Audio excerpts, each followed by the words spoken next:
हरिओम। ओम नमो नारायण। प्रिय साधकों,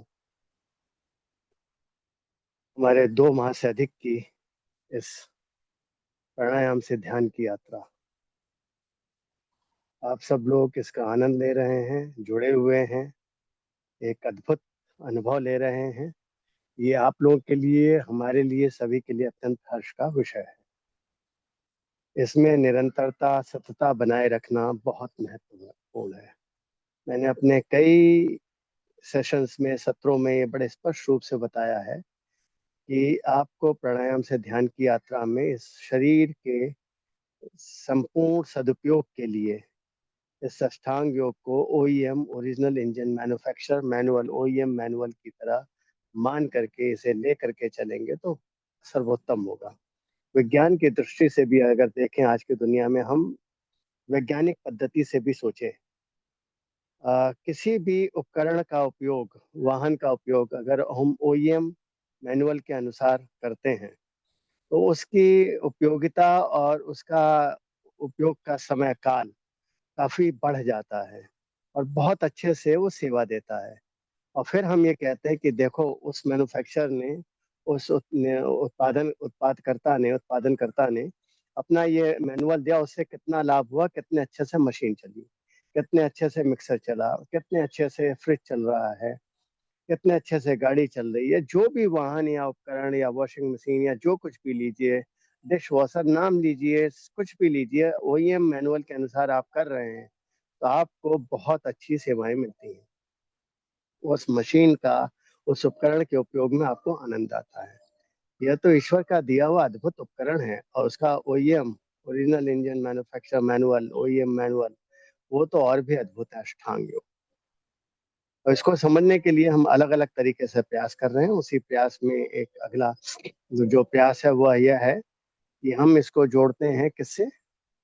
आज कबीर दास जी के एक और दोहे से। इसको विज्ञान की दृष्टि से भी देखिए।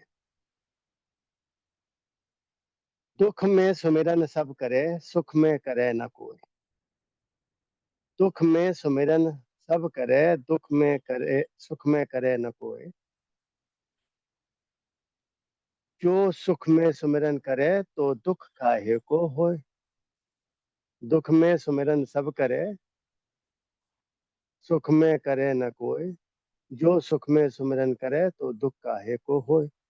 इसे विज्ञान की दृष्टि से सरल भाषा में देखें, अगर आप प्रभु का भजन सुख में अपने अच्छे दिनों में करें तो दुख आएगा ही नहीं।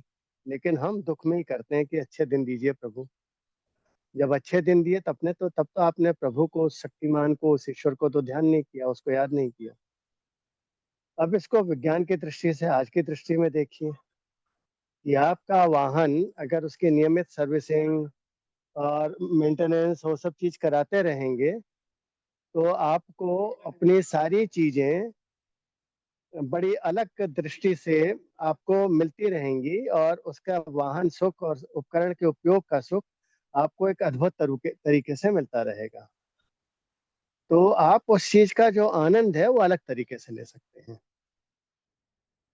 और समय पे आप अगर मेंटेनेंस, सर्विस, ये सब चीज नहीं करा रहे हैं जो उत्पादनकर्ता के द्वारा समय, चीज और फ्रिक्वेंसी, एमसी वगैरह सब दी गई है, तो क्या होगा? आपको कष्ट ही कष्ट होगा उस उपकरण को उपयोग करने में।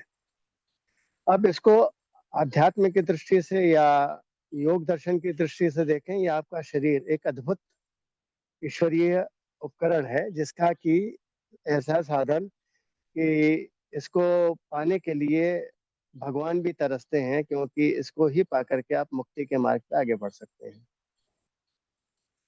इस अद्भुत शरीर के लिए, काया के लिए आप कोई प्रयास नहीं करते हैं जब वो आपको लगता है स्वस्थ है।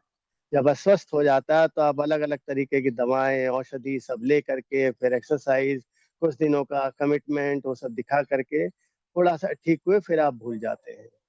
और फिर एक काल के बाद, एक आयु के पश्चात आप ये पाते हैं अपने को असहज, अस्वस्थ और बिल्कुल एक हताश, निराश के जीवन में, परिस्थिति में।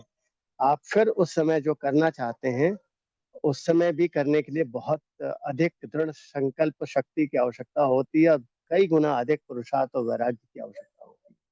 ना तो उस समय उतना सामर्थ्य रहता है, ना उतनी शक्ति। इस चीज को समझते हुए जब भी आपको लगे कर रहे हैं जिस समय से, अगर युवा काल से और बहुत पहले से कर रहे हैं तो बहुत अच्छी बात है। तो ऐसी स्थिति में आप इस सब चीज़ों का ध्यान दीजिए, अपने शरीर का अष्टांग योग, यम, नियम, आसन, प्राणायाम, प्रत्याहार, धारणा, ध्यान, समाधि, इस पे आप लगे रहिए, बिना किसी विराम के, बिना किसी संशय के और बिना किसी सोच समझ के, लज्जा के। क्योंकि आपका शरीर है, तभी आपके पास सब कुछ है। स्वस्थ शरीर, स्वस्थ मस्तिष्क, स्वस्थ विचार और स्वस्थ विचारधाराएँ आपके पास है, तो आप दुनिया में कुछ भी कर सकते हैं, समय आगे-पीछे हो सकता है। तो विज्ञान की दृष्टि से भी आज मैंने बात की और आज के आधुनिक युग के अनुसार भी आप जीवन उसमें देखिए कि आप अचानक वाहन को लेकर के चलें और मेंटेनेंस नहीं किया, बीच में अगर ब्रेकडाउन हो गया और आप किसी कार्य के निकले हैं लास्ट मिनट में, तो शत प्रतिशत आप नहीं पहुँचेंगे समय से। और अगर समय से भी निकले हैं और उसमें क्या कहते हैं ब्रेकडाउन हो गया, तो भी आपको विलंब होगा। ये शरीर भी उसी तरीके से है, कहीं देर ना हो जाए, समझिए। तो हम लोगों को क्या करना चाहिए? तो चलिए जुड़ते हैं प्रातः 6:30 बजे से प्राणायाम से ध्यान की इस यात्रा में और समझते हैं योग दर्शन के अष्टांग योग को, आठों पदों को, इसको करते हुए, समझते हुए, इसका लाभ आपको तभी दिखेगा जब सतत 45 दिन करेंगे।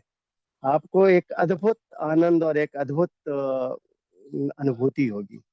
चलिए तब तक के लिए हरि ओम, ओम नमो नारायण।